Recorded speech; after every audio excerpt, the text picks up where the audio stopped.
সম্মানীয় দর্শক, দেখছেন N A stock Bangla YouTube channel. শুরুতেই জানিয়ে দেব হেডলাইন্স।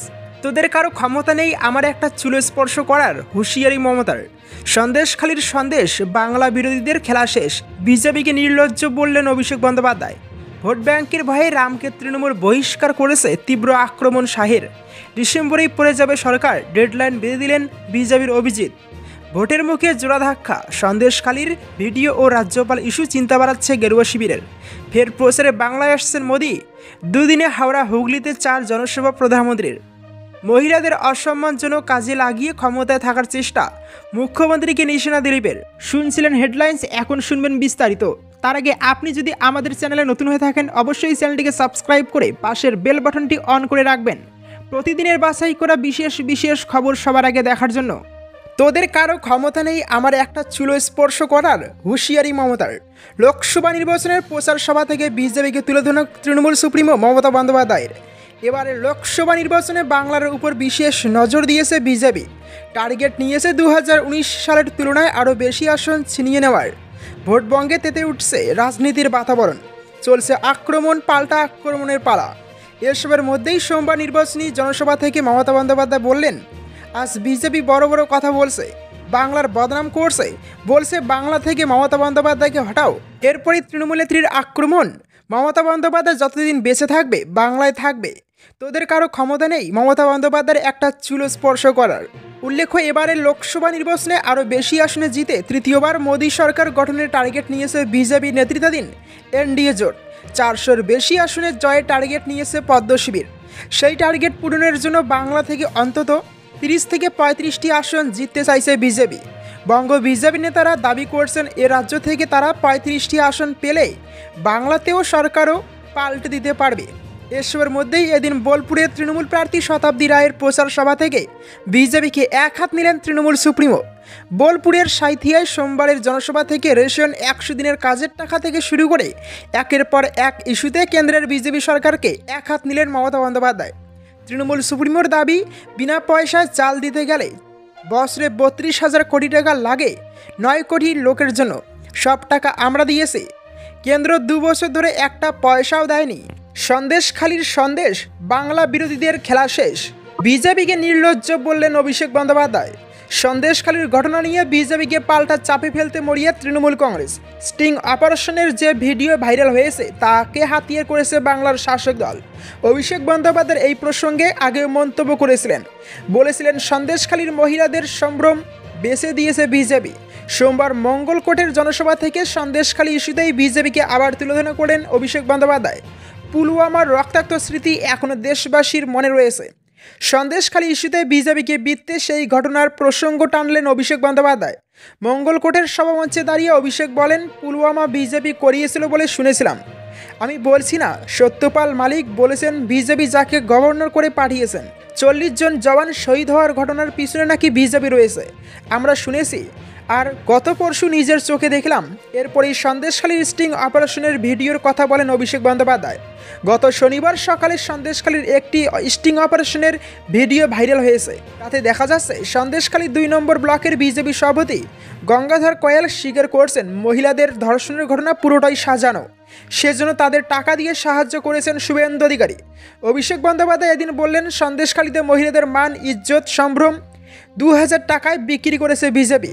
তৃণমূলকে ছোট করতে গিয়ে বাংলার 10 কোটি মানুষকে দেশের 140 কোটি মানুষের সামনে ছোট করেছে বিজেপি।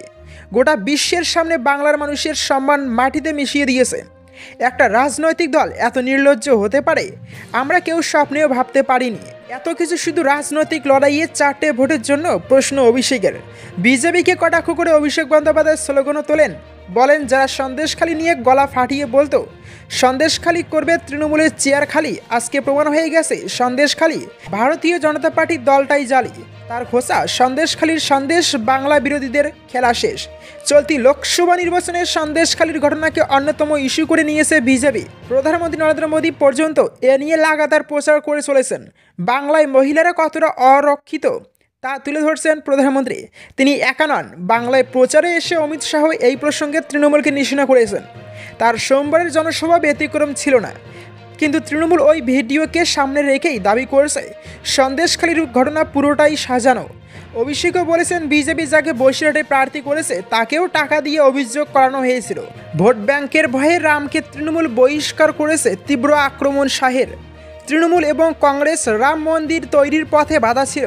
মমতা বন্দ্যোপাধ্যায় এবং অভিষেক বন্দ্যোপাধ্যায়কে রামলালার প্রাণ প্রতিষ্ঠার সময় আমন্ত্রণ জানানো হয়েছিল, কিন্তু ওরা যাননি। ভোট ব্যাংকের ভয়ে যাননি বলে তৃণমূল কংগ্রেসকে তীব্র আক্রমণ শানালেন অমিত শাহ। শুধু তাই নয়, অনুপ্রবেশকারীরাই তৃণমূলের ভোট ব্যাংক বলেও তোপ দাগলেন। পাশাপাশি বিতর্কের মধ্যেই সন্দেশখালী নিয়ে করা বার্তা কেন্দ্রীয় স্বরাষ্ট্রমন্ত্রীর। বর্ধমান দুর্গাপুর লোকসভা কেন্দ্র থেকে এবার দিলীপ ঘোষকে প্রার্থী করেছে বিজেপি। মেদিনীপুর থেকে তাকে নিয়ে আসা হয়েছে তৃণমূলের অন্যতম এই গড়ে। যদিও বর্ধমান দুর্গাপুর লোকসভা আসন থেকে জয়ের আশা দেখছেন বিজেপির প্রাক্তন সভাপতি। এদিন তার সমর্থনেই সভা করতে আসেন অমিত শাহ।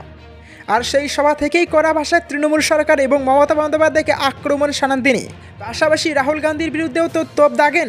দিলীপ ঘোষকে বড় নেতা সম্বোধন করে শাহ বলেন, রামলালার প্রাণ প্রতিষ্ঠায় মমতা বন্দ্যোপাধ্যায় এবং অভিষেক বন্দ্যোপাধ্যায়কে আমন্ত্রণ জানানো হয়, কিন্তু ভোট ব্যাংকের জন্য তারা যাননি।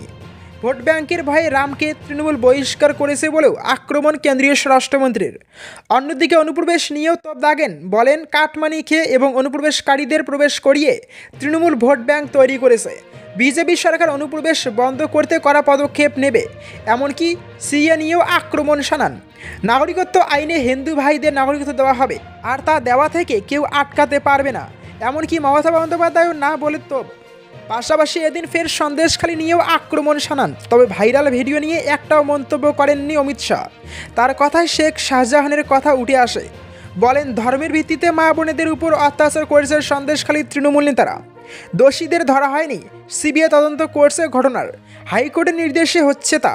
আর তা উল্লেখ করে শাহ আরও বলেন, শাহজাহানের মতো নেতাদের জেলে পাঠানো উচিত, দোষীদের পাতাল থেকে খুঁজে বের করেও শাস্তি দেওয়া হবে বলেও কড়া বার্তা দেন তিনি।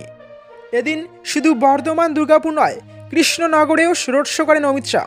সেখান থেকে কতগুলি আসন বাংলা থেকে বিজেপি পেতে পারে তা নিয়ে ইঙ্গিত দেন। বলেন, এবার 30টা আসন বিজেপি পাচ্ছেই, ডিসেম্বরেই পড়ে যাবে সরকার, ডেডলাইন বেঁধে দিলেন বিজেপির অভিজিৎ গঙ্গোপাধ্যায়। চলতি বছরের শেষেই পড়ে যাবে সরকার, ফের ডিসেম্বরে ডেডলাইন বেঁধে দিলেন তমলুক লোকসভা কেন্দ্রের বিজেপি প্রার্থী অভিজিৎ গঙ্গোপাধ্যায়। এর আগে একই সুরে ডিসেম্বরে ডেডলাইন দিয়েছিলেন শুভেন্দু অধিকারী। এবার সরকার পতনের হুঁশিয়ারি দিয়ে রাখলেন প্রাক্তন বিচারপতি অভিজিৎ গঙ্গোপাধ্যায়।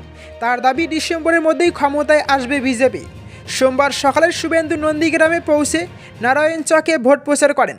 মঙ্গল চকের কর্মীসভা থেকে মমতা বন্দ্যোপাধ্যায়কে হুঁশিয়ার করে দিয়ে তিনি বলেন, আমরা ডিসেম্বর মাসের মধ্যে রাজ্যের ক্ষমতায় আসব, যদি নাও আসি তাহলে 2026-এ আসবই। তৃণমূল এখান থেকে উধাও হয়ে যাবে, আমরা ক্ষমতায় এলেই এখানে চালু হবে অন্নপূর্ণার ভাণ্ডার। ভোটের মুখে জোড়া ধাক্কা, সন্দেশখালীর ভিডিও ও রাজ্যপাল ইস্যু চিন্তা বাড়াচ্ছে গেরুয়া শিবিরের। ভোটের মরশুমে সন্দেশখালীকেই অস্ত্র করে এগোচ্ছিল বিজেপি। প্রধানমন্ত্রী নরেন্দ্র মোদী থেকে কেন্দ্রীয় স্বরাষ্ট্রমন্ত্রী অমিত শাহ, প্রত্যেকের মুখেই ঘুরিয়ে ফিরিয়ে উঠে এসেছে সন্দেশখালী প্রসঙ্গ। কিন্তু এবার তাই যেন বুমেরাং হয়ে গেল। সন্দেশখালীর এক ভিডিওই বিজেপির চিন্তা বাড়িয়ে দিল কয়েক গুণ বলে মনে করছে রাজনৈতিক মহল। সেই সঙ্গে বাড়তি চাপ রাজ্যপালের বিরুদ্ধে ওঠা শ্লীলতাহানির অভিযোগ। এই জোড়া ধাক্কা সামলে ভোটের ময়দানে তৃণমূলকে টেক্কা দিতে পারবে কি গেরুয়া শিবির? এটাই এখন লাখ টাকার প্রশ্ন।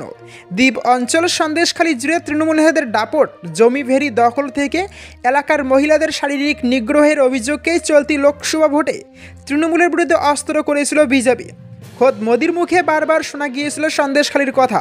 ওই গ্রামের প্রতিবাদী রেখা পাত্রকে তারা নির্বাচনের টিকিটও দিয়েছেন। কিন্তু আচমকা একটা ভিডিও যেন তাসের ঘরের মতো বিজেপির সমস্ত পরিকল্পনা ভেস্তে দিল।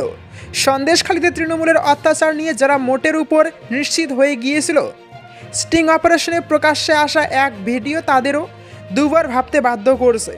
বিজেপির তরফে বারবার ভিডিওটির সত্যতা নিয়ে প্রশ্ন তোলা হলেও তাতে চিরে আদৌ ভিজবে কিনা তা বুঝতে পারছেন না বঙ্গ বিজেপি নেতারা। গোপন ক্যামেরায় উঠে আসা এই ভিডিওকে কিভাবে প্রতিহত করবে বঙ্গ বিজেপি, সেটাই এখন বড় চ্যালেঞ্জ। সমস্যা তো একটা নয়, গোদের উপর বিষ ফোড়ার মতোই আবার রাজ্যপালের বিরুদ্ধে ওঠা শ্লীলতাহানির অভিযোগ ইস্যু। তৃণমূলের বরাবরের দাবি রাজ্যপাল সিবি আনন্দ বোস বিজেপি ঘনিষ্ঠ, ফলে তার বিরুদ্ধে ওঠা শ্লীলতাহানির অভিযোগকেও ভোটের মরশুমে হাতিয়ার করছে শাসক দল। খোদ মুখ্যমন্ত্রী এই ইস্যুতে মুখ খুলেছেন। যা বিজেপির জন্য একেবারে ইতিবাচক নয়। এক্ষেত্রে গেরুয়া শিবির তাদের মতো করে পরিস্থিতি মোকাবেলার চেষ্টা চালিয়ে যাচ্ছে। তবে ওয়াকিবহাল মহলের ধারণা, তৃণমূল যেভাবে বিষয়টাকে ভোটের মাঝে ব্যবহার করছে তাতে খানিকটা বাড়তি সুবিধা তারা পাবেই বলে মত ওয়াকিবহাল মহলের। তবে এই জোড়া ধাক্কা বিজেপি কতটা সামাল দিতে পারল তা স্পষ্ট হবে ভোটের ফলে। মহিলাদের অসম্মানজনক কাজে লাগিয়ে ক্ষমতায় থাকার চেষ্টা, মুখ্যমন্ত্রীকে নিশানা দিলীপের। মহিলাদের অসম্মানজনক কাজে লাগিয়ে বাংলায় ক্ষমতায় থাকার চেষ্টা করছে তৃণমূল কংগ্রেস। সোমবার সকাল 6টায় কাকসার গোপালপুর এলাকায় প্রাতঃভ্রমণে ও চা চক্রে যোগ দিয়ে পশ্চিমবঙ্গের রাজ্যপালের বিরুদ্ধে ওঠা শ্লীলতাহানির অভিযোগের ঘটনায় এমনই মন্তব্য করলেন বর্ধমান দুর্গাপুর লোকসভা কেন্দ্রের বিজেপি প্রার্থী দিলীপ ঘোষ। তিনি বললেন, বর্তমানে মহিলাদের দিয়ে অসম্মানজনক কাজে লাগিয়ে বাংলায় ক্ষমতা থাকতে চাইছে তৃণমূল কংগ্রেস। রাজ্যপাল একজন শিক্ষিত মানুষ, সে যেহেতু তৃণমূলের বশ্যতা স্বীকার করেনি, তাই তার বিরুদ্ধে নানান অভিযোগ তোলার পাশাপাশি কখনো তাকে কালো পতাকা দেখানো এবং নানানভাবে অসম্মান করার কাজ করছে। সমাজের জবাব দেবে। শুধুমাত্র ক্ষমতা এবং টাকার জন্য তৃণমূল এই ধরনের কাজ করছে। তিনি বলেন, বর্তমানে তৃণমূল এতটাই বদনাম হয়ে গিয়েছে যে কোথাও কোনো পোস্টারে তৃণমূল লেখা থাকছে না, শুধুমাত্র জোড়া ফুল চিহ্ন দেওয়া হচ্ছে পোস্টারে, কারণ তৃণমূল শব্দ তাই বদনাম হয়ে গিয়েছে। সন্দেশখালী প্রসঙ্গে তিনি বলেন, সন্দেশখালীতে যে ঘটনা ঘটেছে সেটা একজন দুজন মহিলার সাথে নয়, অনেক মহিলাকে অসম্মান করা হয়েছে, যার কারণে হাজার হাজার মহিলা রাস্তায় ঝাঁটা নিয়ে প্রতিবাদ করেছেন। ভাইরাল ভিডিও প্রসঙ্গে তিনি বলেন, সত্য উদ্ঘাটন হবে, মানুষ সবই দেখতে পাবে। এদিকে দিলীপ ঘোষ দাবি করেছেন, তৃণমূল কংগ্রেসের এখন বদনাম হয়ে গিয়েছে। এখন আর হাওয়াই চটি সাদা শাড়ির সেই জনপ্রিয়তা নেই, বদনাম হয়ে গিয়েছে। আগের মতো আর পিসি ভাইপোর জনপ্রিয়তা নেই, তাই ভয় দেখানো হচ্ছে বলে অভিযোগ করেছেন দিলীপ ঘোষ। প্রসঙ্গত উল্লেখ্য, রাজ্যপালের বিরুদ্ধে শ্লীলতাহানির অভিযোগ পুরোটাই রাজনৈতিক পরিকল্পনা করে করা হয়েছে বলেই আগেই দাবি করেছিলেন বর্ধমান দুর্গাপুর কেন্দ্রের বিজেপি প্রার্থী দিলীপ ঘোষ। অন্যদিকে সন্দেশখালীর স্টিং অপারেশনের ভাইরাল ভিডিও নিয়ে যে রাজনৈতিক টানাপোড়েন তৈরি হয়েছে তা নিয়ে স্টিং অপারেশনের বিজেপির মণ্ডল সভাপতি গঙ্গারাম কয়ালকে বলতে শোনা গিয়েছে, 2000 টাকার বিনিময়ে ভুয়ো ধর্ষণের মামলা দায়ের করেছে বিজেপি প্রার্থী রেখা পাত্র। তাই নিয়ে শোরগোল পড়ে গিয়েছে রাজনৈতিক মহলে। তৃণমূল কংগ্রেস অভিযোগ করেছেন, বাংলার মা বোনেদের সম্মান বিক্রি করে দিচ্ছে বিজেপি। পাল্টা বিজেপির দাবি, তৃণমূল পরিকল্পনা করে এই ভুয়ো ভিডিও প্রকাশ করেছে। এদিনই দিলীপ ঘোষের সমর্থনে প্রচার করেন অমিত শাহ।